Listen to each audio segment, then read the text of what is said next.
भारत सरकार ने पहली बार डिसइन्वेस्टमेंट मिनिस्ट्री बनाई अटल बिहारी वाजपेयी के टाइम पर सरकारी संस्थानों को बेचने के लिए। और जो सरकारी संस्थान बिक गया वहीं हमारी नौकरी के रास्ते बंद। सरकार ने रेलवे आधे से ज्यादा बेच दिया, एयर इंडिया बेच दिया, एयरपोर्ट बेच दिए, आपकी पेट्रोल कंपनियां बेच दी, गैस कंपनियां बेच दी, आधे से ज्यादा बैंक बेच दिए, इंश्योरेंस कंपनियां बेच दी, आपके बंदरगाह बेच दिए। संविधान सभा देश के 95% लोगों को वोट का अधिकार देना ही नहीं चाहती। अगर हमें वोट का अधिकार नहीं मिलता, बाबा साहब नहीं लड़ते, तो क्या कोई सांसद विधायक हमारे घर आता? और जो इलेक्शन कमीशन आजकल जो बीजेपी की जेब में जाता हुआ दिखता है, ईवीएम के खिलाफ भी लड़ाई लेनी पड़ेगी। IAS, IPS, doctor, engineer, collector, scientist, professor कुछ भी नहीं बन पाता। आज भी हम गुलामी कर रहे होते, बिना पैसे के काम कर रहे होते, काम के बदले में पैसे मांगते तो पीछे लात खाते। अगर इस हजारों साल की गुलामी को किसी ने तोड़ा है तो अकेले डॉक्टर बाबा साहब अम्बेडकर ने तोड़ा। MLA बनते हैं, MP बनते हैं, मंत्री बनते हैं, जज बनते हैं। वो लोग अगर समाज की दुख तकलीफ को दूर करने का प्रयास नहीं करते तो वो समाज के साथ भी गद्दारी कर रहे और बाबा साहब के संविधान के साथ भी गद्दारी।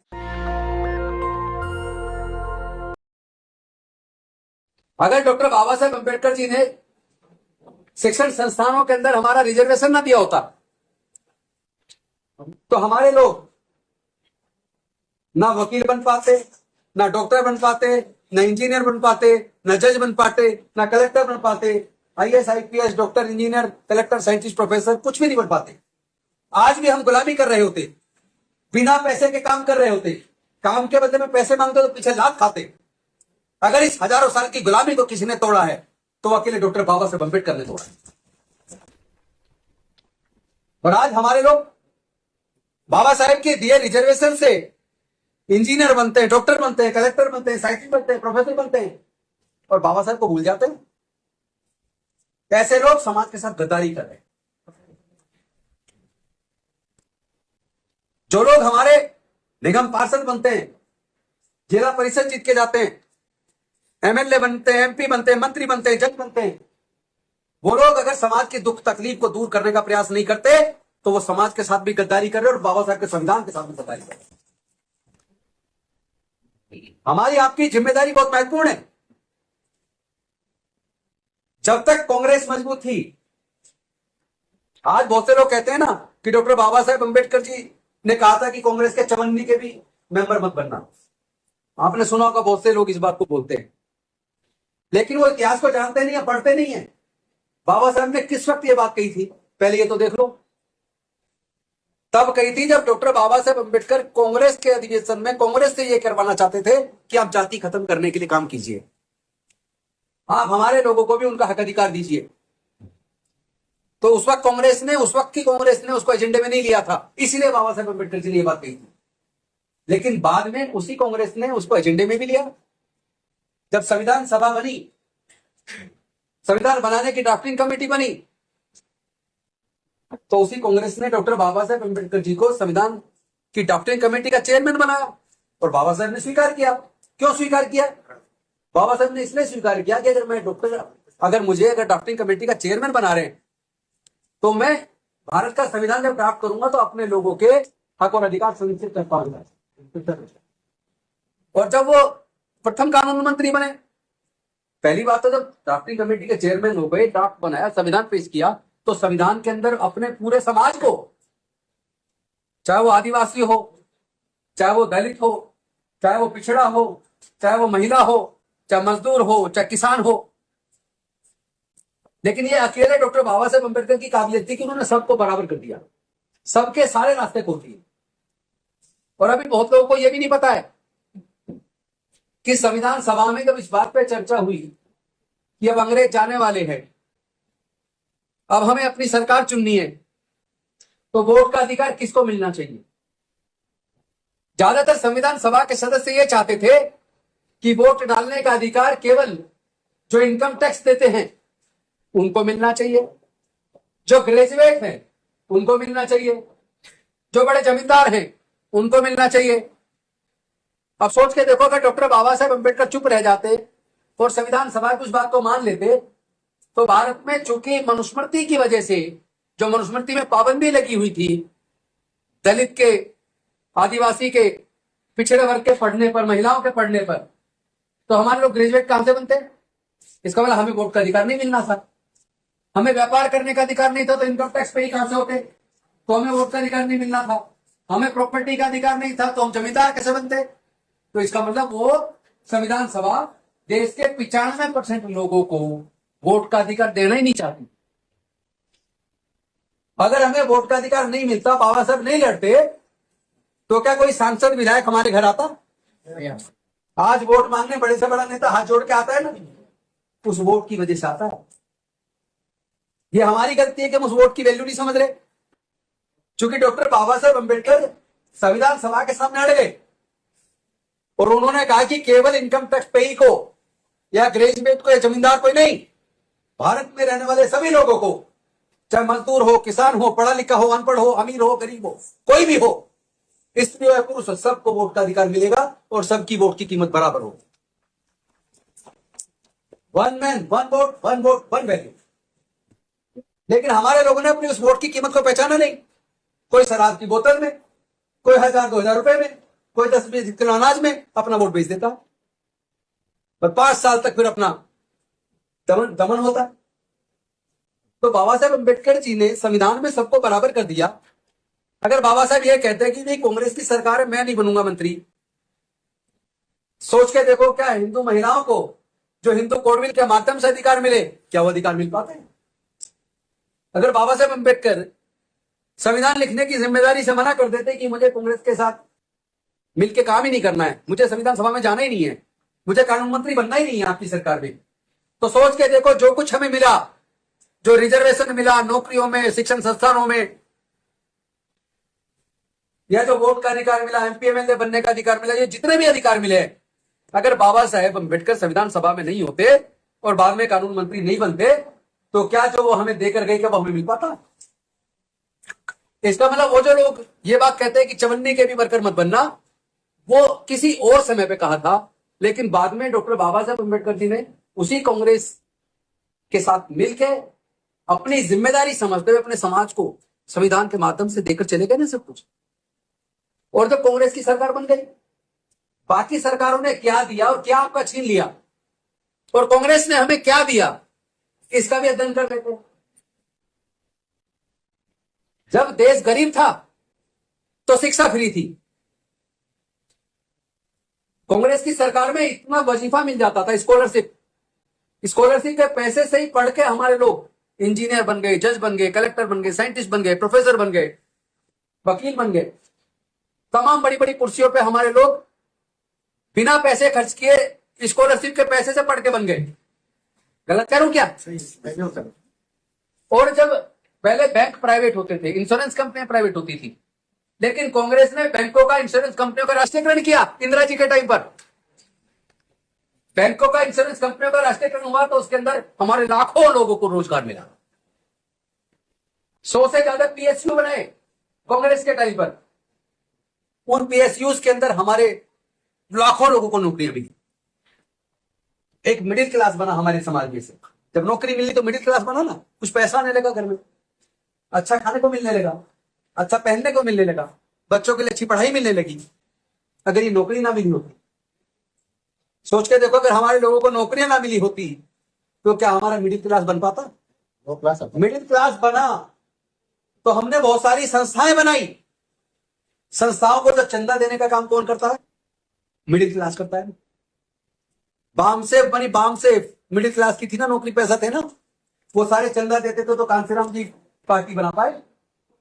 अगर वो चंदा नहीं देते, अगर नौकरी ना लगी होती तो चंदा देने के लिए पैसा नहीं होता, और पैसा नहीं होता तो बामसेफ खड़ी नहीं हो पाती, बामसेफ खड़ी नहीं हो पाती तो राजनीतिक पार्टी खड़ी नहीं हो पाती। तो जो भी कुछ हम लोग कर पाए वो मिडिल क्लास जो बना वो नौकरी से बना। तो हमें थैंक्स करना चाहिए उस सरकार को जिसने नौकरी देने का काम किया, जिसने स्कॉलरशिप देने का काम किया। लेकिन एक ऐसा समय आया जब हमारा समाज किसी न किसी कारण से कांग्रेस से दूर हुआ। मुस्लिम कांग्रेस से दूर हुआ, तमाम अल्पसंख्यक कांग्रेस से दूर हुए। उसके बाद जो सरकारें बनी, उन सरकारों के बनने के बाद क्या हुआ, इसका भी अध्ययन कर लीजिए। और इस बात को इसलिए मत मानना कि मैं कह रहा हूं, राजेंद्र गौतम कह रहा है, खुद जांच परख लो, सारी सरकारों के काम निकाल लो। जब तक कांग्रेस रही उसने क्या क्या काम किए, उसके बाद दूसरी सरकारें बनी उन्होंने क्या क्या काम किए। क्योंकि कांग्रेस के टाइम पर ही scheduled caste component plan, tribal sub plan भी कांग्रेस ने दिया, प्लानिंग कमीशन कांग्रेस ने दिया। सोच बाबा साहेब अम्बेडकर की, बाबा साहेब अम्बेडकर की सोच को कांग्रेस ने लागू किया। जमीन के, खेत की जमीन के पट्टे दिए 20 सूत्री कार्यक्रम में, 20 पॉइंट प्रोग्राम में इंदिरा जी के टाइम पे। एग्रीकल्चर लैंड के भी पट्टे दिए, रेजिडेंशियल प्लॉट के पट्टे भी दिए। लोगों को मकान के लिए पैसा भी मिला उस वक्त। और उसके बाद जैसे जैसे वो कमजोर हुआ, भारत सरकार ने पहली बार डिसइन्वेस्टमेंट मिनिस्ट्री बनाई अटल बिहारी वाजपेयी के टाइम पर, सरकारी संस्थानों को बेचने के लिए। और जो जो सरकारी संस्थान बिक गया, वहीं हमारी नौकरी के रास्ते बंद। उसी सरकार ने धीरे धीरे हमारा स्कॉलरशिप खत्म कर दिया। जो फेलोशिप मिलती थी हमारे पीएचडी स्टूडेंट्स को, वो फेलोशिप भी लगभग बंद। जो नौकरी मिल जाया करती थी, इतने सारे पीएसयू में सारे ज्यादातर पीएसयू बेच दिए, वहां नौकरी खत्म। सरकारी नौकरी में फोर्थ क्लास एम्प्लॉयमेंट को पूरी तरह बंद करके ठेके पे दे दिया, आउटसोर्स कर दिया, वहां नौकरी खत्म। जो सफाई कर्मचारी होते थे, अगर वो पक्की नौकरी है तो 50,000 से ज्यादा तनख्वाह है, लेकिन जो ठेकेदार के तहत काम कर रहा है उसको 8-10,000 रुपये मिल रहे हैं। तो ये इतना शोषण जो ठेकेदारी प्रथा की वजह से हुआ, फोर्थ क्लास एम्प्लॉयमेंट को पूरी तरह आउटसोर्स करने की वजह से हुआ, देश के सारे पीएसयूज बिकने की वजह से नौकरियां चली गई। आज सरकार ने रेलवे आधे से ज्यादा बेच दिया, एयर इंडिया बेच दिया, एयरपोर्ट बेच दिए, आपकी पेट्रोल कंपनियां बेच दी, गैस कंपनियां बेच दी, आधे से ज्यादा बैंक बेच दी, इंश्योरेंस कंपनियां बेच दी, आपके बंदरगाह बेच दिए, कितने सारे पीएसयूज इन सरकारों ने बेच दिए।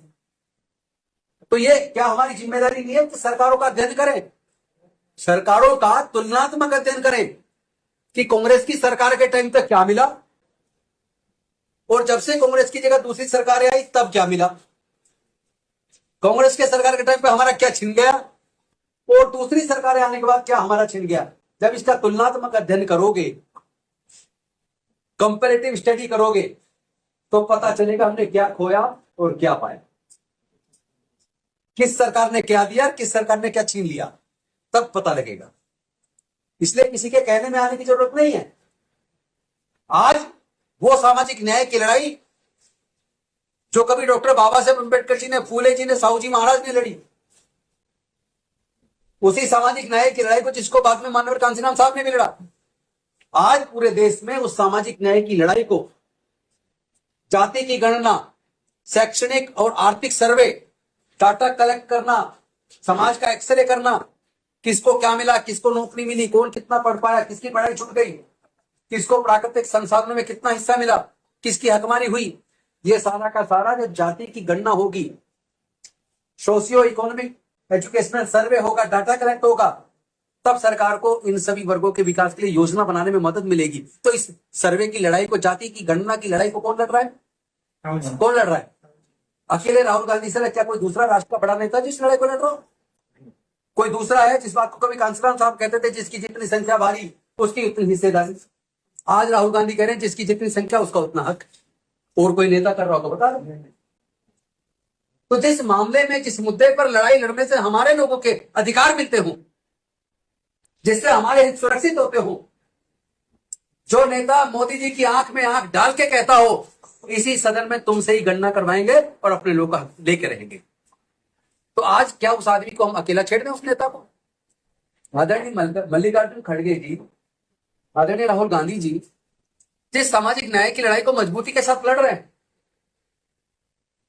मैं ये पूछ रहा हूं, राजनीतिक पार्टी की बात भी छोड़ दीजिए, सबसे पहले जरूरत हमारे समाज के हक और अधिकार की है। तो जो राजनीतिक पार्टी और जो नेता हमारे समाज के हक अधिकार के लिए लड़ेगा, क्या हमें उसको मजबूत करना चाहिए कि नहीं करना चाहिए? करना चाहिए ना। इसीलिए हम लोग आज पूरे देश में जाके राहुल गांधी जी को ये बता रहे हैं कि राहुल जी, आप इस सामाजिक न्याय की लड़ाई को लड़ो, हम आपको कमजोर नहीं होने देंगे। पूरा हमारा अनुसूचित जाति, जनजाति, पिछड़े वर्ग आपके साथ खड़े हैं। आपको डरना नहीं है, रुकना नहीं है, झुकना नहीं है। ये जितना मर्जी ईडी, सीबीआई, इनकम टैक्स जो मर्जी लगा दे, और जो इलेक्शन कमीशन आजकल जो बीजेपी की जेब में जाता हुआ दिखता है, उससे भी लड़ाई लड़नी पड़ेगी। ईवीएम के खिलाफ भी लड़ाई लड़नी पड़ेगी। जिस तरह कांसीराम साहब ने कहा था, अपनी वोट की रक्षा ऐसे करो जैसे अपनी बहू बेटी की इज्जत की रक्षा करते, इसी तरह अपनी वोट की भी हमें रक्षा करनी पड़ेगी।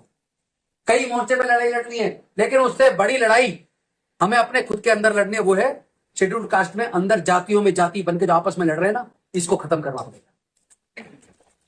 जब तक हम अपनी जातियों में बटे रहेंगे, एक तरफ तो हम कहते हैं जाति की वजह से हमारा उत्पीड़न होता है, कहते नहीं, और सच भी है कि हमारा उत्पीड़न किस वजह से होता है? जाति की वजह से। जब जाति इतनी खराब चीज है, उसकी वजह से उत्पीड़न होता है, तो भाई कम से कम शेड्यूल्ड कास्ट की सारी जाति इकट्ठे हो जाओ फिर। है तो हमारा एक ही खून। भाई हमारे अगर इतिहास में जाकर अपने ढूंढेंगे हमारे फोरफादर कौन थे, तो हमारा सबका एक खून है। बेशक अलग अलग काम करते थे, जाति कई बाद में बना दी, जाति बांटने वाला चालाक आदमी था, पर आज हमें अकल है कि अब तो कम से कम एकजुट हो जाओ, अब तो आपस में भाईचारा बनाओ, अब तो एक दूसरे के दुख दर्द में शामिल हो, अब तो एक दूसरे की ताकत बनो। हम लोग एक दूसरे की ताकत बनेंगे तो ताकत बनेगी। और हम अगर ये कहेंगे मदिगा को पीछे कर दो, माला को आगे कर दो, माला को पीछे कर दो, मदिगा को आगे कर दो, वाल्मीकि को इधर कर दो, अरे भाई हमारा सबका खून एक है, हमारे सबके मुद्दे एक है, हमारा दुख दर्द एक है, तो हम लोग फिर मिलकर लड़ाई लड़े ना, एकजुट होकर लड़े ना, अलग क्यों होकर लड़े? तो लड़ेंगे ना, हम लड़ेंगे। नेशनल दस्तक की आपसे गुजारिश है कि अगर इसको बचाना चाहते हैं तो नेशनल दस्तक को सब्सक्राइब करने के लिए रेड कलर के सब्सक्राइब बटन को दबाएं, फिर बेल आइकन की घंटी दबाएं। नेशनल दस्तक को बचाने के लिए बहुत जरूरी है कि हर खबर को शेयर करें, लाइक करें, कमेंट जरूर करें।